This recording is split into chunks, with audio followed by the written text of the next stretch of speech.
So that's the first two steps. But there's a third step.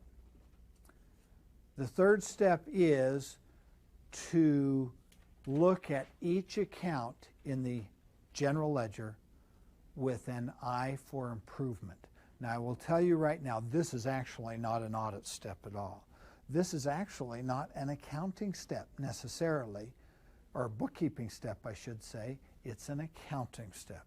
It is where the bookkeeper leaves the bookkeeping behind and becomes an accountant, actually helping the business run its business more profitably. Okay? Now, the way you do this is you just open up the general ledger and you look with that pad of paper sitting there, and you look at each account and you study that account out to identify ways that this business could become more profitable. We're not looking for accuracy. We already did that with step numbers 1 and 2. We have got those books as accurate as we're going to get them at this point. Oh, there may be still some small errors in there, but we got the big ones. The ones that we cared about, we got. Now what we're looking at is, what can we recommend to this client or boss to make their business more successful and profitable to them? As you review the accounts in the general ledger, you will identify things that can be done by this business owner that will make them money. Now, you oftentimes say, why didn't they figure it out? Well, one is because who is the profit expert in a company? The accountant. Sometimes the business owners don't even know how to calculate profit, let alone analyze it, right? And you know how to calculate, you know how the numbers came together. You're really the experts.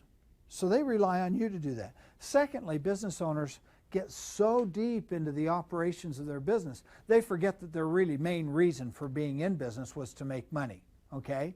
And so they lose track of the numbers and the details and the things that are making them money, just to make sure they come in there at 8:30 in the morning and leave at 5, just like every other employee. They lose control of their business. So you need to pull that back in. And let me give you some examples. If I was looking down, I'd start right with the assets, and I'd start looking down at each account, and I'd spend just a minute or two on each account, unless really the creative ideas start flowing. Then I'll spend as much time as I can. But I would look at that account and say, is there anything that we can do with this account? Okay? Now let me give you an example. Let's study something as simple as the bank account. Can you have too much money in the checking account? Why not? Why? Or why? Yeah. Why so? Because the money that you have in the account's not any. The money in the checking account is not working for you, is just sitting there, right? And if you have thousands of dollars, one of my first clients had $65,000 in his checking account. I asked him why. He says, well, because if I need it, you know.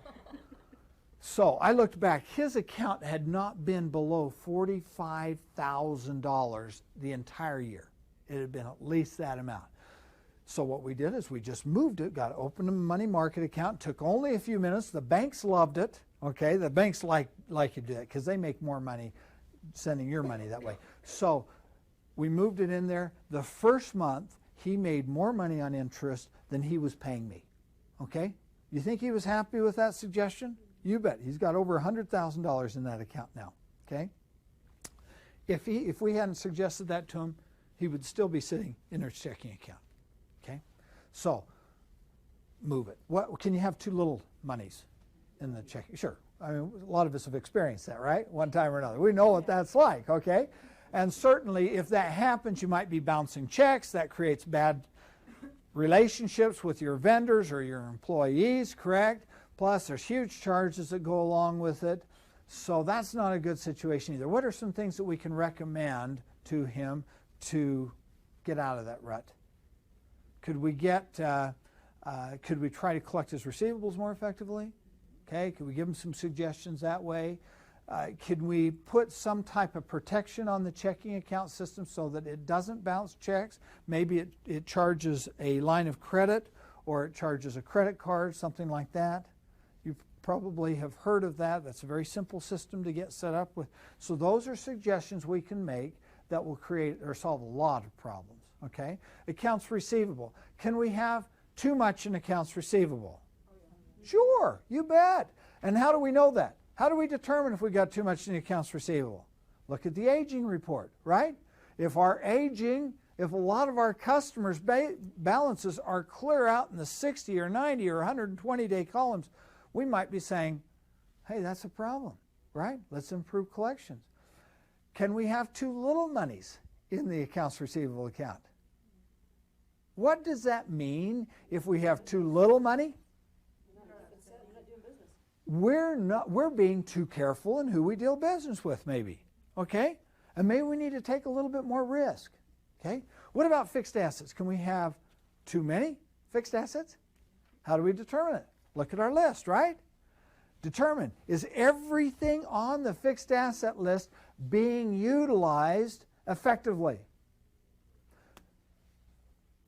There's one of the large companies, and this company used to park their trucks out in their parking lot. And I was familiar with them.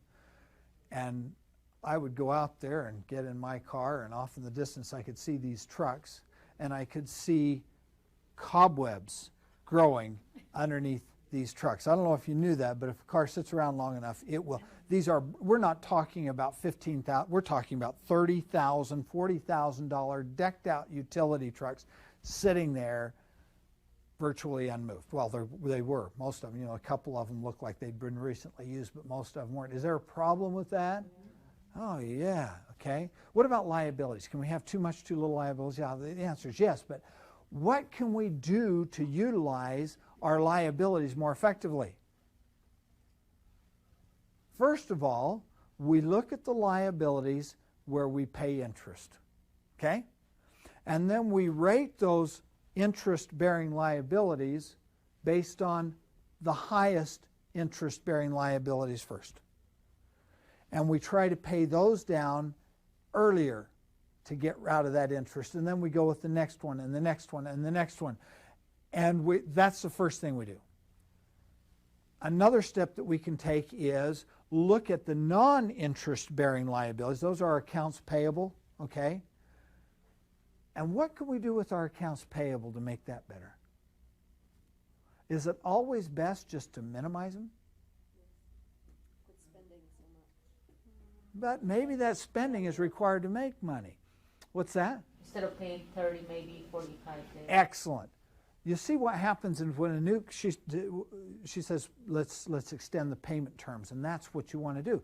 A new business starting up is always going to get the poorest payment terms. Why? Because the vendor they haven't worked with them. These companies might not be as well funded as some of their other vendors, so they're not going to say, yeah, take as long as you want to pay it.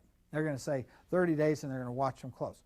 But after a while, the company being in business, usually they're increasing the amount that they're buying from the vendor, plus they've got a proven track record. Do you think then that they can utilize that by going into the vendor and saying, hey, listen, I would now like 60-day terms, correct? What do you think the vendor is going to say? Yeah, they're not going to say, oh, no, never mind. You go find your stuff someplace else. Why? Because they like this customer. He's paying his bills. He's buying more. They're certainly going to say, yeah, 60 days would be fine. What can you do 6 months later? How about 90 days? Now, is that better than 30 days? Sure. What are you going to do with that money that you're no longer not going to have to pay until 90 days? You're going to pay down the higher interest debt and get it paid down. Do you see how that works? Okay. So liabilities. Now, the ones that you can't work with much are what? The taxes. Okay. You can't call the IRS and say, hey, can you give me a discount on this? They're not going to work it that way, okay? What about sales, cost sales, and expenses? Can we work on those as well? Can we maybe suggest ideas to improve their sales? Can we maybe suggest ideas to reduce their expenses? We walked into one business where we analyzed their telephone expense. I love to do that because there's so much money to be made there. Very often they're just paying the same amount. This guy was paying 37 cents a minute for in-state calls, 42 cents a minute for out-of-state calls. He was paying over $500 a month for long distance. When we pointed out to him that he was paying that much, he just went through the roof. Why? because he was seeing the television advertising too for 7 and 8 cents a minute, and he just assumed that his long distance provider was automatically adjusting his long distance bill to those lower rates. Do you think they do it that way? Not at all, okay? So anyway, we told him about it. One phone call dropped his long distance bill from over $500 a month to under $100 a month. Again, more reductions in his expenses than what he was paying us. We were the heroes. We could do no wrong after that because we just found that little information that shared with him. And it is not unusual. In fact, your goal should always be to find improvements in profit that will more than compensate for what they are you are charging them, and do that on an annual basis. At that point, you no longer become a cost to them. What do you become? Income to them. And then your bill, there's never a problem with that, okay? Or if you're in an employee situation, you'll be the last one to go, okay? So recognize that that third step is really the reason why they're having you do the accounting. Oh, they like nice looking reports. You like nice looking reports, but it rubber meets the road when you actually utilize that information to make the company more profitable. So let's go through those 3 steps real quickly. The first one is to compare each material asset and liability account with an outside source. We do that first. It may take us 5 minutes if we do it every month. It doesn't need to take us that long. With small businesses, they might only have 2 or 3 asset accounts and a couple liability accounts. So that doesn't need to take you time, as long as you do it every month. If you miss 1 month, I can guarantee you the month you missed, there was a major mistake in there. It just happens, okay? So just plan on doing that every time. Never take a report off of the printer and hand it to somebody else without first looking at it. Identify and research anomalies in the sales, cost of sales, and expense accounts. And the third one is to look at each account with an eye for improvement. If you'll do those 3 steps, now the third step, by the way, I don't think you need to do that every month, but do the first 2 steps every time you prepare financial statements. The third step, simply do it when you find a need, okay? You might create a whole list of suggestions to take them in. Take only the highest, the most valuable 3, okay? Figure out which 3 are going to have the best effect. Take it into the owner or the boss or whomever. Suggest it to them. Next time you go in there next month, take in the next 3 and so on. Eventually you're going to work down to the small ones that really don't matter a whole lot. That's when you sit down and do that third step again, okay?